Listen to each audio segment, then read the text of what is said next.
We're going to read it again. All right, let's read it again. Okay. John chapter 1. In the beginning was the Word, and the Word was with God, and the Word was God. The same was in the beginning with God. All things were made by him, and without him was not anything made that was made. In him was life, and the life was the light of men. And the light shineth in the darkness, and the darkness comprehended it not. There was a man sent from God, whose name was John. The same came for a witness, to bear witness of the light, that all men through him might believe. He was not that light, but was sent to bear witness of that light. That was the true light, which lighteth every man that cometh into the world. He was in the world, and the world was made by him, and the world knew him not. He came unto his own, and his own received him not. But as many as received him, to them gave he the power to become the sons of God, even to them that believe on his name, which were born not of blood, nor of the will of the flesh, nor of the will of man, but of God. And the Word was made flesh, and dwelt among us, and we beheld his glory, the glory as of the only begotten of the Father, full of grace and truth. John bare witness of him, and cried, saying, This was he of whom I spake. He that cometh after me is preferred before me, before he was before me. All right. Now, it's time to wake up. Right. Checking the holes in your eyelids, I know. In the beginning was the Word, and the Word was with God, and the Word was God. And what is the Word? Why does he call whatever he's talking about here the Word? Why does he do that? Why doesn't he say in the beginning was Jesus Christ? Why doesn't he say that? I don't know. Let's look at the prepositions here.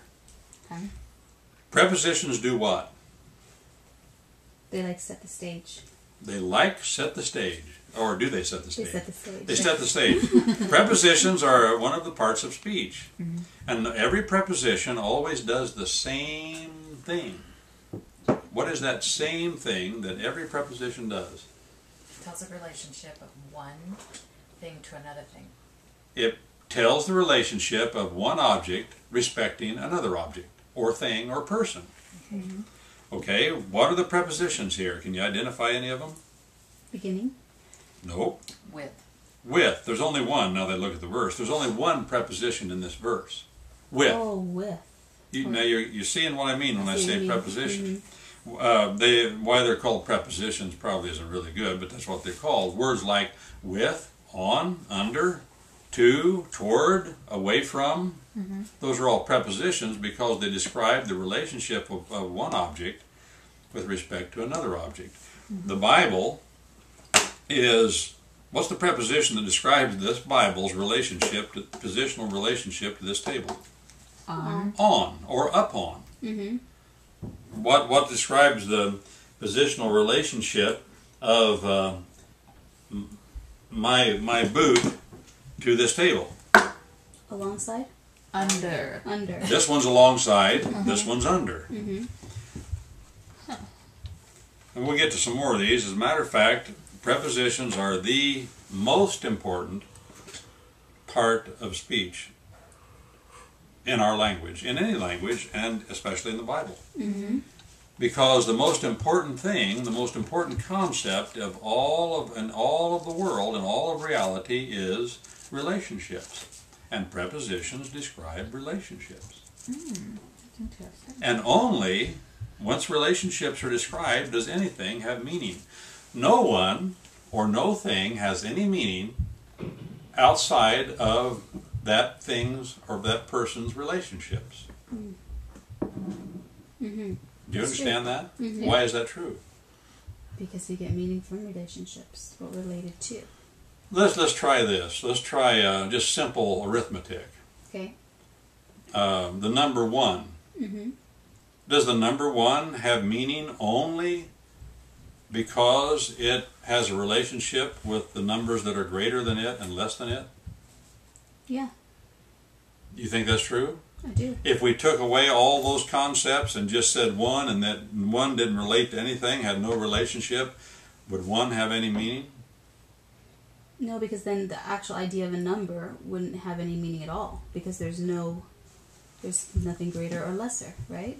There has to be relationship to have meaning. Now you can follow this out in many things, but relationships are important. In the beginning was the Word, and it said the preposition here is with. With. Mm-hmm.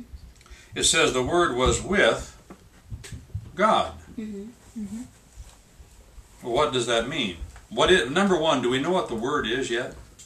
No. But we get to the next phrase, the Word was God. Do we know what the Word is there? Mm-hmm. What is the Word? God, which means He was creator. Well, we'll get to that. It says that later. Mm-hmm. It was God. Now, this verse is used by what we call the Arians, still yet today, and they come under many labels. They use it to try to show that the Word is not God. What are you laughing at? We have Because it totally said it opposite. Well, now, How can you do that? let me tell you what they say. Okay. And they have a translation, more than one actually, that they use in order to show, and it reads this way. In the beginning, just like this one, but watch very closely.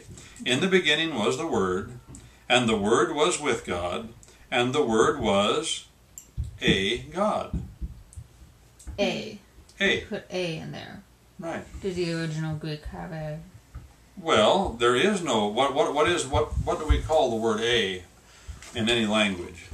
If it's in a language, Greek doesn't have the word a or anything equivalent to it. They don't have indefinite article. They do not have the indefinite article, and a is the indefinite article in English. What is the definite article? The, sometimes said the. Mm-hmm. It doesn't. There is no definite article there. There's no article at all. Mm-hmm. So could it be translated, the Word was a God? I don't know. You'd have to look into I more. think that would be taking us unsupported step. Why would you say that? Maybe not. Because you'd have to look at the context. But if they're just like, oh well, Does we grammar think, allow that? yeah, does the grammar allow it? I don't know the other rules of grammar. There's other rules. There's nothing between English and Greek that would give us a hint of how to use necessarily the indefinite article. There's sometimes you translate and it makes good flowing English to put it in there. Yeah. But how do we know? Do we need to know Greek to know that it can't be a God among gods? Well, the whole Bible teaches there is one God, so I guess Yeah. So how that wouldn't be. That are they wouldn't just dealing fit. with that one passage, or are they dealing with the whole? Well, let's back up. No, that's good. So the whole Bible says that there is one God, one God. Does it say that? Where does it say that?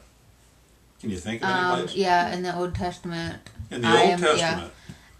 Hero is I know it We'll says find it right away. And no way. Okay. In Jeremiah. Yeah, he says, you shall have no other God before me. It says, "Hear, O Israel, the Lord our God, Lord." The Lord is I'm a one. judge. Yeah. But it says, "Thou shalt have no other gods before me." So there must be Other God. other gods. Yeah. Is that right? Yeah. Well, you'd have to think about definition of God. People can make anybody God that they want. Yeah. They do. I can make a god. Well, what I mean They is could people call it a god. they can worship call it a god like and it is, worship but it. it's not. They can worship it as a god. Yes. Doesn't mean it is a God.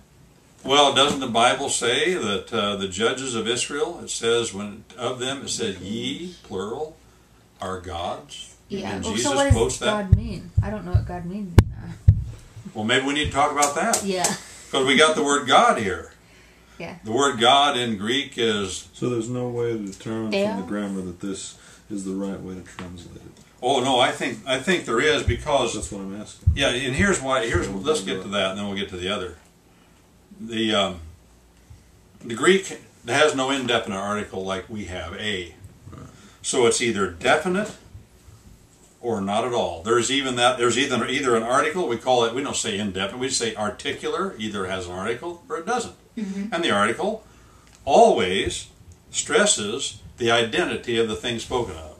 If I say the God in English, am I stressing any particular God? Mm-hmm. I am, aren't I? Yeah. That's the way it is in English too. We stress identity with the article. We call it definite. Mm-hmm. If there's no article in the Greek, it doesn't refer to just any God always. It refers, what is stressed mostly is quality of Godhood. Quality. So it's either in Greek, in the Greek tongue, it's either identity, that's a definite article, no article at all, quality. So when the article isn't with the noun, as here, it's stressing what? Quality. Quality. Yeah. The quality of Godhood. That's the way we could say it in English. So it's not, you can't point to this verse and say that he was a God, but you can point to this verse and say that he had the what of God? The Godhood. The quality Quality. of Godhood. Yeah. Isn't that, and that is exactly what he's saying here. This word, whatever this word here is, he starts out this way, saying, I want you to understand first, in the beginning was the Word was with God. Quality. Now let's think about that first mention of God. Is there a definite article in that first mention of God? Was Look at it. God. Is there any definite article there? No. No. There's not. So what is he stressing there with that first mention of God? Same thing. Same thing. Which is, Quality. you got to remember, we're being recorded. So it's important to say this. We're trying to make a point. Quality. I know you know, but I just want to hear it. No, we weren't sure we were saying the right thing. I know. I hope you aren't. I'll correct you, but I'll do it very nicely. The Word was with God. That's the way we say it in English. The quality, we just say God. Yeah. Okay. Not definite article.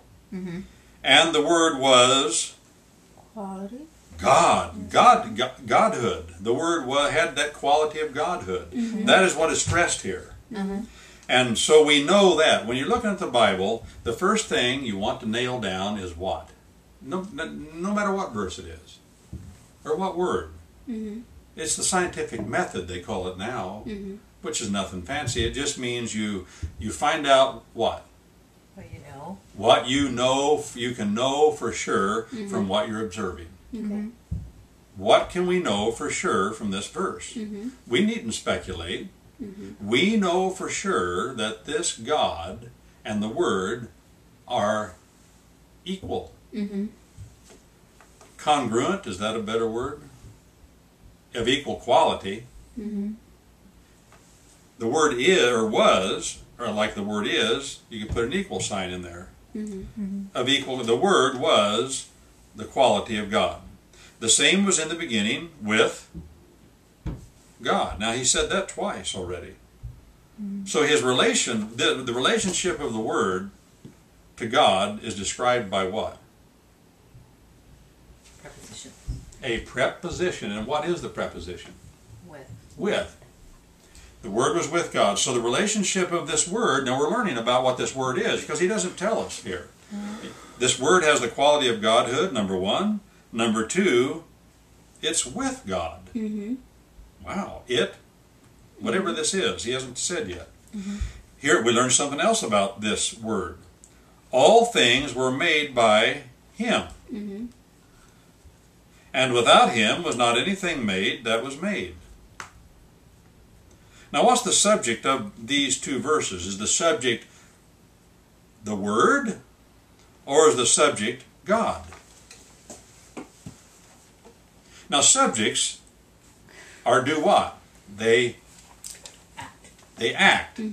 Every thought is a sentence, is a complete thought. Every complete thought has a subject, which I like to call an actor. And that actor always does what? Acts. There has to be a verb someplace telling what So that subject does. What? So the subject then would have to be the Word. Well, I think it's, it's the Word, not God. The subject is the actor here. Notice here, in the beginning was what? Next word. In the beginning was. In the beginning was what? I want the next one. Oh, was the. The. Yeah. So is he stressing at this point the quality of Word or the identity? The identity. The identity. See, he's stressing the identity of the Word. That's the subject. And the quality he's relating it to is Godhood. Mm-hmm. That's what John's doing here. Mm-hmm. All things were made by him, and without him was not anything made that was made. Mm-hmm. It's like it says in Hebrews. When you see a house, what do you know exists besides the house? Was the house built? There had to be a builder. Yeah, there has to be a house builder. Mm-hmm. It says that in Hebrews. Mm-hmm. And if there's something made, there has to be a... Maker. Yes, because the word made implies the action of making. Mm-hmm. That means some subject, some person acted in making, or some agency of a person. Mm-hmm. In him was life, and the life was the light of men. Is there a definite article, or any article before the word life? No, there isn't. So what's he stressing here? Quality. Quality. The quality of lifehood. Mm-hmm. The quality of life, a particular quality of life. But then he says, and the life. Mm-hmm. Now what's he stressing? Identity. Identity. A certain life. See how important this is? Mm-hmm. Huh. He's not there are no superfluous words in the Bible. Mm-hmm. Just like we say in law, there are no superfluous words in the Constitution. Mm-hmm. We also say in law there are no superfluous words in any statute that a legislature passes. Mm-hmm. We give meaning to every word that's given to us. Mm-hmm. And if it's true of the Constitution and statute law, how much more so the Bible? Mm-hmm. So those articles are important, and they've done a good job of putting them in here when they were here and leaving them out when they're out. Mm-hmm. Is anybody, I mean, you've got different translations. They're all the same here, aren't they, with the articles so far? Mine is with yours. Yes. Mm-hmm. And the life was the light of men. Mm-hmm. Now we're talking about a definite word, verse 1, the word, who has a specific quality of godhood. Verse 4, in this word was life, and the life, that's identity, was the light of men. He stresses both for this life. And the light, that's identity, shineth in darkness, and the darkness comprehended it not. What darkness is he talking about here? The darkness. Does he say the darkness? Yes. He does. But before that he says no article, just darkness.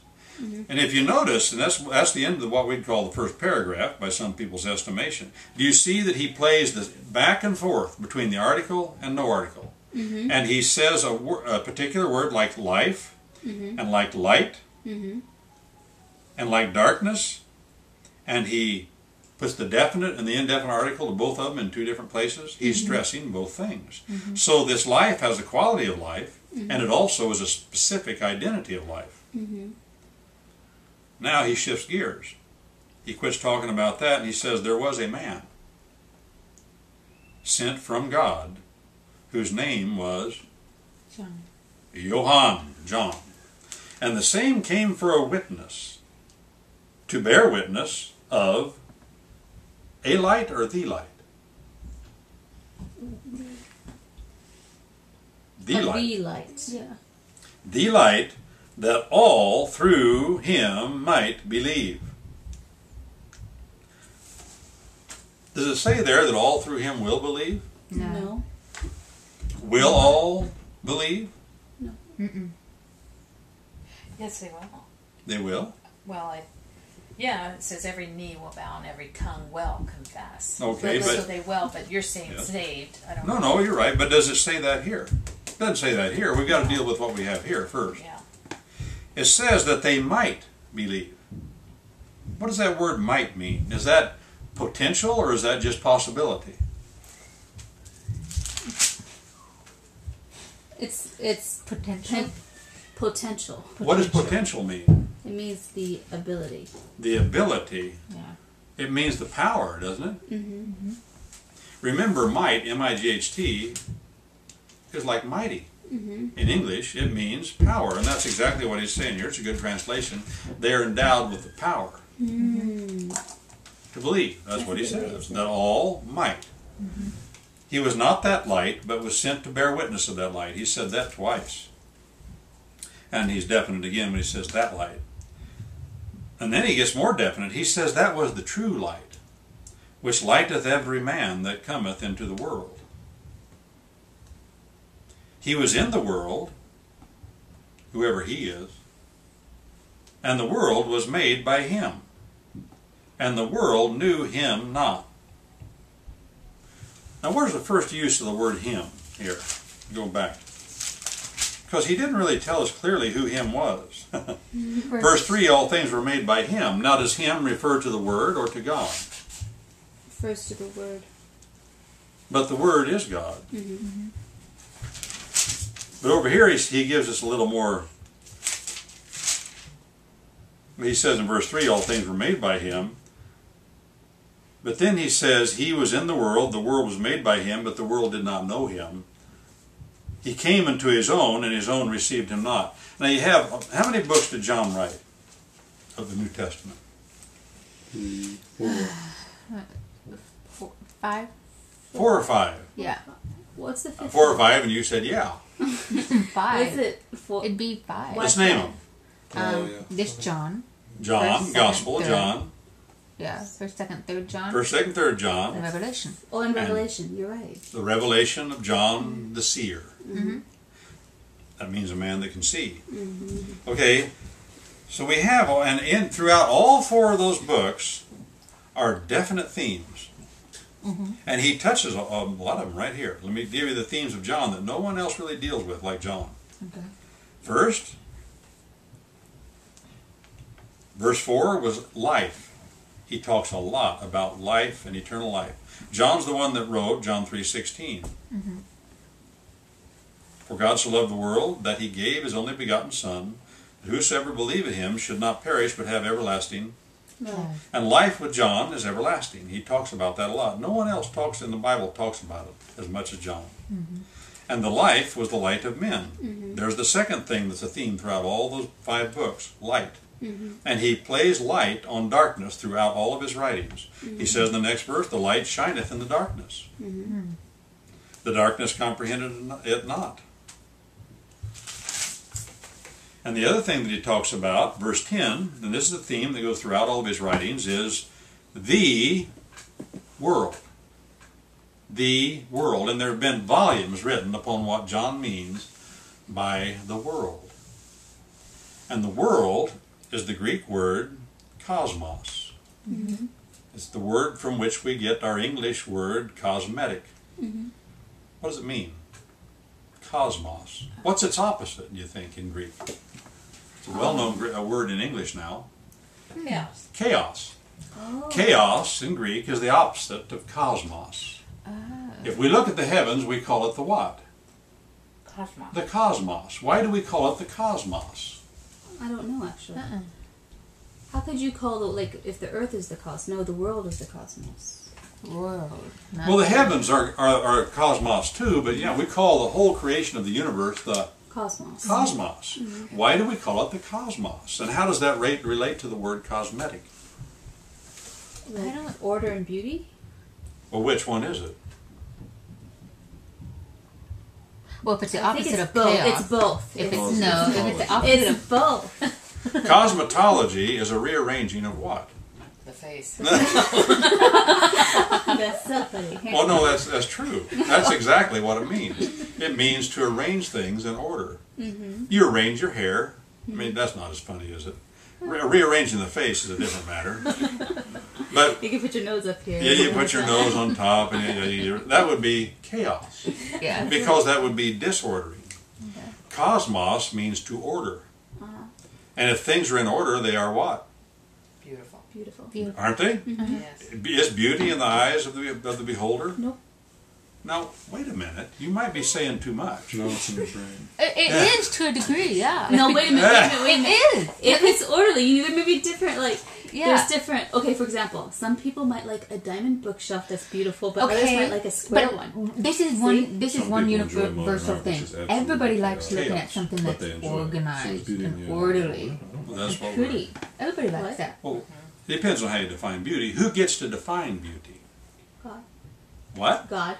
God. So, is true beauty in the eyes of the beholder? No. Well, now I think you're speaking too much. You think I am? Yeah, and I'll tell you why. I understand what you're saying. You're saying Well, God. most people don't see beauty, but some do, because some people are tuned in to God's order and they see it. Well, if you can see it, it's because God has placed the ability within you to see it. To appreciate order. Right, that's and, what I'm- And I agree. I know what you mean. And to crave order. Right. And if you don't crave order, you don't have the mind of God. Why are all these books on shelves? Because we crave order. I know I do. And I don't get what I need of it, and I can't even keep my life as orderly as I want. Why some people are just overcome with trying to keep things in order. And it's a full-time job. But it's what God puts in us, because He is a God. He is not a God of confusion, Paul says, but a God of Order. He says it just that way, doesn't he? And the word shalom in Hebrew means Order. order. It's exactly what it means. It's the equivalent, the practical equivalent of the cosmos of the writings of John. And the cosmos of the writings of John are translated world. World. If any man love the world, John says, God so loved the world. He says that the light came into the world. Okay, we've gone that far. Let's talk about the world just a little bit. What does world mean? Why do we translate cosmos world? No one has an idea? Everything you see? Everything you see. World is an old Anglo-Saxon word that compounded from two words. The first one is weir. What does weir mean in old Anglo-Saxon? Weird. No. Man. Close. What? Man. Oh. You've heard of werewolves, haven't you? Yeah, I was going to say. A werewolf is a man-wolf, an old Anglo-Saxon. And weir means man. In the old Anglo-Saxon common law, they had the weirgeld. The weirgeld is the man payment, the man fee, the man fine that you pay. If you killed somebody, you would pay the family the weirgeld, the man fine, or they would kill you. That was good law in those days. So you had a choice. If you thought you could weather their attack, you might not want to pay, but most people would rather pay. But weir means man, and world, the first part of world is weir, and the second part is the Anglo-Saxon word that means age. A-L-D. World. World. You've heard of Auld Lang Syne. That's the old age. It means age. So it is the world means man's age. The age of man. It's a good translation in this sense, because the world is the way things are now. And it's the order we live in. Is it any wonder that we have people that talk about the New World Order. Order? The evil empire tries to counterfeit God's order. They already have their order. And it's really rotten and chaotic. It's disorder. They have it, but they know that people crave order, so they're constantly using the word order. But it's a false order. Like Hitler used the word order. The Third Reich was the third order, the third law, the third way of ordering the world. Well, that's what world means. He was in the world, this age of man. And the world was made by him, and the world knew him not. He came unto his own, and his own received him not. But as many as received him, to them gave him the power to become the sons of God, even to them that believeth on his name. Who were his own? The Jews, the Hebrew nation, Israel. He came into his Well, own. which one of those words should we use? The Jews, Hebrew. the Hebrew nation, or Israel? Hebrew nation, or you could say Israel. Let's just define those real quick. Okay. What does Jew mean? It's in the New Testament. From the tribe of Judah. Tribe of Judah. It's the Greek way of saying tribe of Judah. But the tribe of Judah also, in those days, when they said that, they included the tribe of what? Israel. Benjamin. No, Benjamin. Benjamin, right? They Because Judah. also applied it to everybody. Well, I'm getting there. And then the Jews sometimes referred to the rest of the nation of Israel, were descendants of Israel. Okay, what does Israel mean? Israel, Sons of Israel. sons of Israel, Jacob, all the tribes of Israel, or it could just simply mean the 10 tribes. That's what. Descendants of Israel. And what does Hebrew mean? Hebrew is like an ethnicity. That's what they called them when they came out of Egypt. Yeah. Oh, wait a minute. Hebrew is an ethnicity? What Yeah. does that mean? It may be a made-up word. Oh, it means you know a big word. That's good. That's real good. I like that. It means they're Like ethnic. hippopotamus. Like hippopotamus. Go ahead. It's like it defined their when they were coming out of Egypt. Their ethnic, whatever you call it. Okay. Or Is there any difference between Hebrew and Israel? I think so. What is it? Hebrew is the older term, coming more from Abraham and then Abraham's father, whereas Israel is Jacob. Coming from Jacob down and no further back. Right. The Egyptians called them Hebrews, but Yeah. they never really referred to themselves as that much. And Hebrew means nomad, I remember. What is Hebrew? Means Well, in a way, living. it does extensionally. Literally, the word is easy to remember. Hebrew is from the Hebrew word avar. And it means from over, avar, that's the way I remember it, over on the other side of the river. Abraham was from the other side. And sometimes it's used to mean over the mountain. But the Hebrews were the people that came over on the other side. When the Americans came to England in World War II, they said that they were over there. Over the Atlantic, over there. The Hebrews were those guys from over on the other side. And there was a man named Over. Eber, yeah. But that's the way you remember it. And it means because they were from over there, they were the nomads, the people that wandered in. So that's why sometimes it's said, I suppose, that it means nomad, although that's not a literal understanding of the word. It has a resultant meaning of nomad. So Abraham was a descendant of Eber. That's why we call him a Hebrew. But the Arabs are also all descended from Eber, like Abraham. So they're all, in that sense, Hebrews. So these words are pretty mushy. Depends on the context in which they're used. The one that is probably the most solid is Israel. Because to be an Israelite is to be a blood descendant of the man Israel, formerly named Jacob. Whereas the word Jew has become completely obscured at this point. All right, well, anyway, he said he came to his own. He doesn't use any of those words. He just uses his own.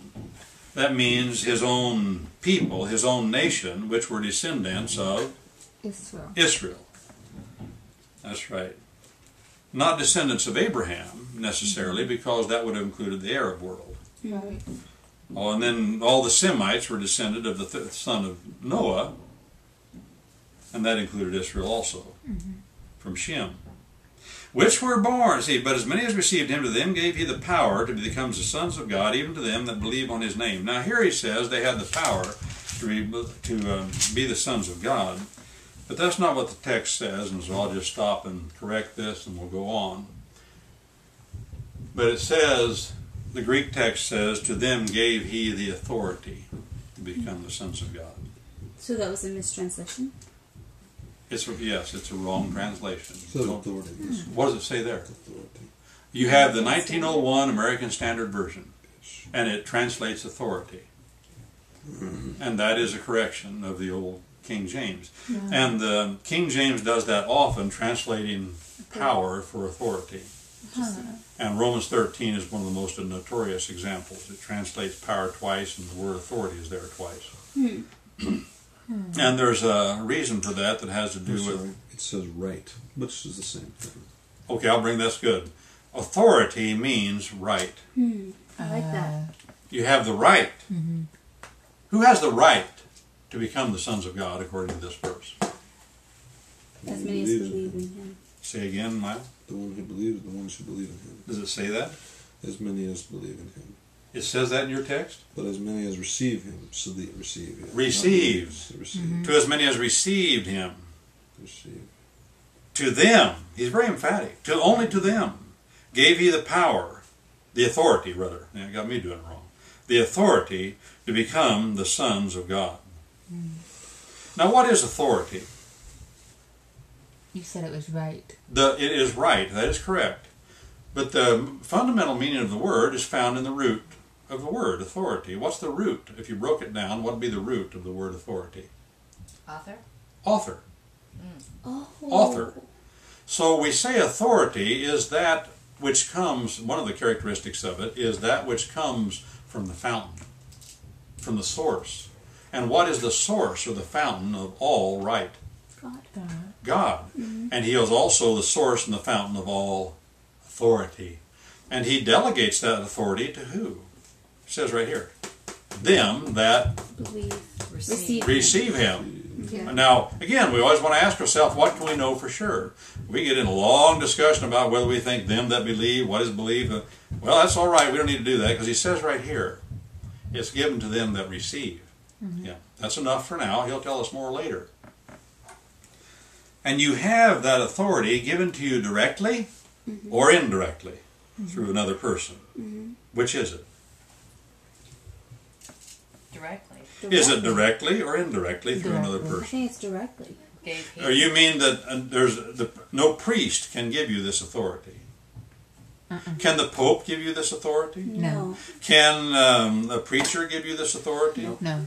Can people lay hands on you and give you this authority? No. No. There is no mediator between God and man except the man Christ Jesus. Who gives us authority? He. He. Gave. He. Yeah. Who is he? The light. The light. Who is the Word? He hasn't really given us the name. He will do that. Yeah. He says the light here. He talks about him later on. But he gives that authority directly. Let me ask you this. If he gives that authority directly, is that indirect from God or direct from God? It's direct from God. How's that? Because he, who we discover later is Jesus Christ, is the one that gives the authority. Right. And where does he get it? From his Father, God. Okay, Yes. so is it direct from God or indirect from God to you? Well, It's they're one and the same. What And is? Direct and indirect? No, I'm not going to go No. that far. Christ and the Father.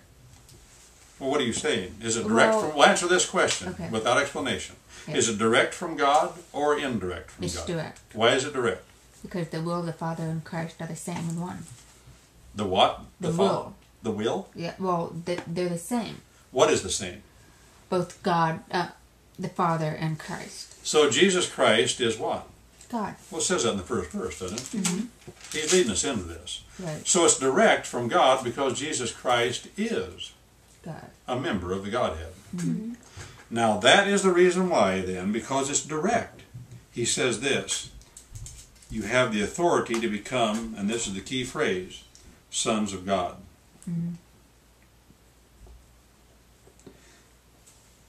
When the sons of God in Genesis 6 came to the daughters of men, they took unto them those that they thought were fair, and there were born unto those women mighty men, men of old, men of renown. Who were the sons of God there? It says in Job that the sons of God came with Satan to present themselves before God. Who are the sons of God? I've heard say it was the angels, but I don't know. Are angels sons of God? Depends how you define sons of God. We're going to get to that. Angels are sons of God. Demons are angels, so they're also sons of God. And it says here, as many as received him, to them he gave he the power to become sons of God.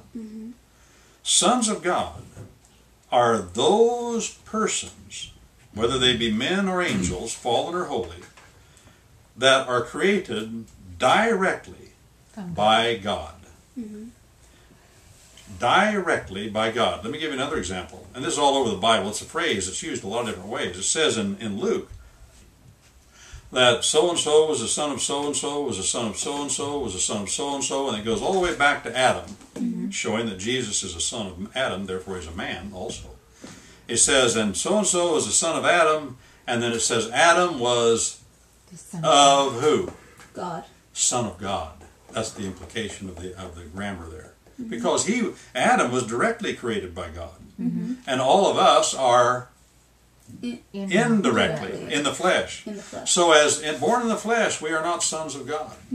But born of the Spirit, we are sons of God. So John, the same author that wrote this book, when you get over the 3rd chapter of 1 John, he says, what kind of otherly world love is this that we should be called the sons of God? That's the amazing thing, see. He brings that theme up right here, and he plays it all the way through all 5 of his books. That's one of his themes. Sons of God are direct products of, or a son of the night, or a son of a thief. What's a son of a thief? He's a direct product of a thief. That's an English phrase. We even do that sometimes. Okay. Simon Bar Jonah, son of Jonah. Same kind of phrase. So I belabor that because I think it's so important. It's a phrase that's all through the Bible, son of this, son of that, son of God often. And it's not spoken of, but in the ancient world it always meant the same thing.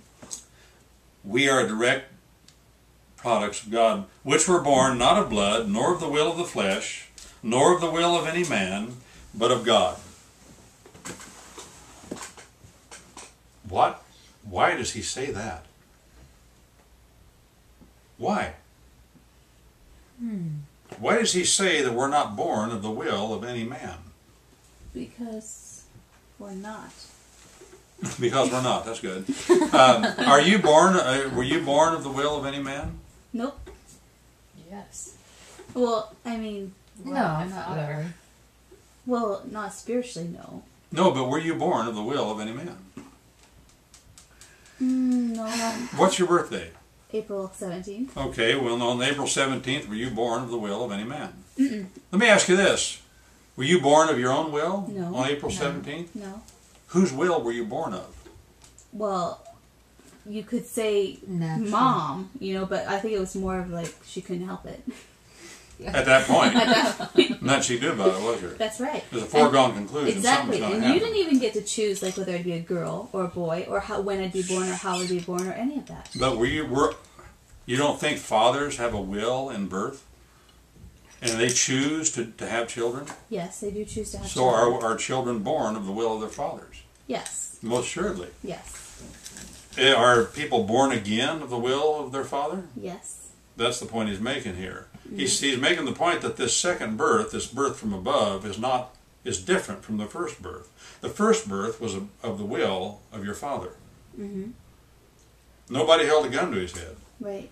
I mean, does that ever happen? People holding guns to people's head and making them produce babies? I don't know. Maybe some weird... During the slave time. Yeah, I mean, but as a general rule, the point he's making here is that you're not born of the will of any man. If you're not born of the will of any man in the new birth, whose will are you born of? God's. God's, who is the Father. Which were born not of blood, nor of the will of the flesh. That's talking about yourself. Nor of the will of man. Does that include you? The will of man? Were you born from above because you wanted to be? Nope. Well, did you want to be? Do you have to want to be born from above? To be born from above? No. You don't think so? Well, I mean, you can't be conceived by your own will. That's obvious, isn't it? Yeah. Does God conceive people to be born from above? I think so. You're talking about predestination then. Well, you could tie that in, but that's not what he's talking about here. He doesn't use that word. But it is axiomatic, isn't it, that no baby is born of its own will? Yes. And if that's true in the physical birth, is that true in the new birth? Yes. Where do we get the doctrine of the new birth in the Bible? Who speaks of it? Christ. In what book? Luke.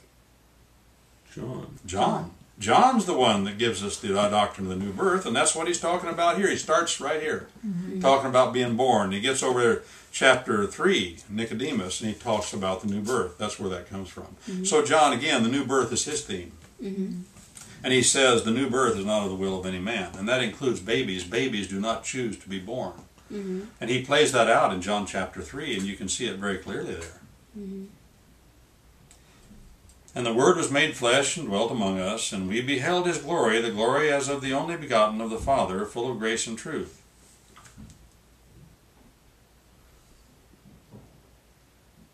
The Word was made flesh. And this is the last thing we'll talk about. The Word is the Logos. You said that a while ago at the beginning. And it was made flesh. That means that the Word was a what? Person. What? Person. A person. A person. More specifically, angels are persons, as demons are too. More specifically, the Word was a Man. because angels are spirits, aren't they? Yes. They may or may not take on the form of flesh. He is. Did you say he was a man, or is he a man? He is a man. He is a man still. He's just not here right now. Right. Where is he? Heaven. Where? In heaven. More specifically. On the right hand of the Father. On the right hand of the Father. All right. So, is there any other comments that need to be made this morning? I think that thought about one comment. You know in the Winslow Boy where it says it's hard to do justice, but it's hard to do right, but it's easy to do justice. That explains it a lot more to me because I was trying to understand justice and right. And he says to her, no, it's easy to do justice, but it's very hard to do right. Well, just saying that actual right, like the right from God in this world system, is really hard. Makes a lot more sense. That's right, because justice is what God does in judgment. And justice is a quid pro quo. And to do right, though, is the golden rule. It's going beyond what's even. You see that? Oh yeah. Justice is, I can sit at home all by myself every evening and watch television, eat potato chips, and do justice. The Bible says, thou shalt not kill. Can I sit still, do nothing, and not kill people? Sure. Murder. The Bible says, thou shalt not steal. If I can sit at home and do nothing, I can fulfill those passive commands. They're passive. I don't have to do anything. But Jesus said, what? Do unto others. He didn't say, don't do, as Confucius said. He said, do. That's right. And so when you do that, you're going beyond justice. You're going to a higher level. And if a world of men or a country or a nation has only justice, that'd be pretty ugly and hard to live in it, wouldn't it? I know it would. I've been in those kind of environments. They get ugly and hard. Only the young people who don't have any infirmities can survive in that kind of world, and even them, not always. And that's the kind of world that most of us live in. That's why we have families, because we need health, education, and welfare. Because there comes a time when you can't live that way and survive, because you're not able to compete with the ugliness that goes on. That's justice. In hell, there will be nothing but what? Justice. Justice. Will there be any grace? No, just justice. Do we really want justice? You know, when the Bible says justice shall, quoted Martin Luther King, justice shall roll down like mighty waters. Do we really want that? No, because when the true justice came, where would we all be? In hell. And that is taken out of context. That's not what it's not a prayer for justice. Well, it's a statement of judgment coming. Hellacious judgment. Brutal judgment. Because judgment is brutal. It doesn't give a guy a break. So there's a difference between right and justice. Rights are from God and they're given to men. And that it is authority. Let's be a little more specific before we quit. Right and authority are the same thing. To them gave he the right. That is a right. That is better than an entitlement. It's a right. Fundamental right to become the sons of God. Right is authority. Authority is the right to act concerning a certain matter. Let me say that again.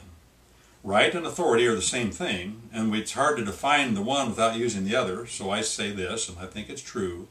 Authority is the right to act concerning a certain matter. Do fathers have the right to act in their role as fathers concerning certain matters? Yes.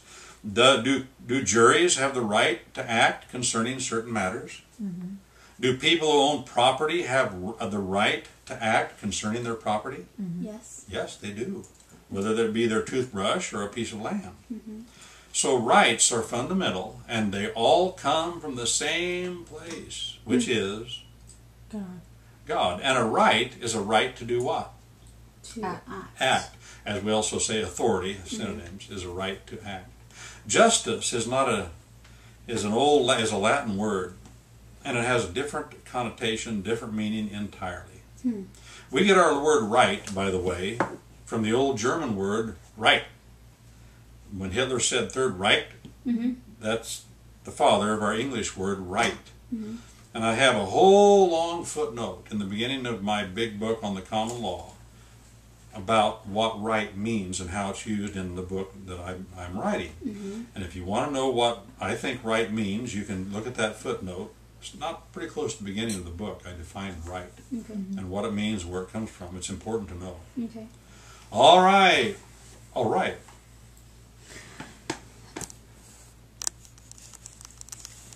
In the back, the red button, in the back. I'm sorry.